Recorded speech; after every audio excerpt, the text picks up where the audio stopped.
The most under rated உடச்சி ஊற்றின முட்டைக்குழம்பு என்னோட ஸ்டைலில் பண்ணிடலாங்களா. வடச்சட்டியில் வெங்காயம் தக்காளி நல்லா வணக்கி எடுத்துக்கோங்க. சைடுலேயே நான் ரைஸையும் வச்சுட்டேன்.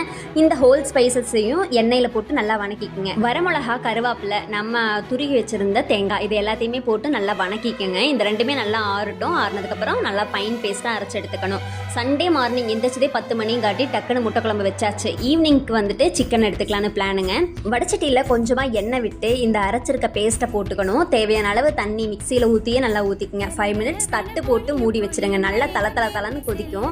இதில் உங்களுக்கு எவ்வளோ முட்டை தேவையோ போட்டுக்கலாம். நான் இன்றைக்கி 3 எக் யூஸ் பண்ணியிருக்கேன். இது அப்படியே நம்ம உடச்சி ஊற்றிக்கலாம். இல்லைனா கரண்டியை வச்சு கூட கரண்டியில் உடச்சி அப்படியே கொண்டு வந்து குழம்புல ஊற்றிக்கலாம்.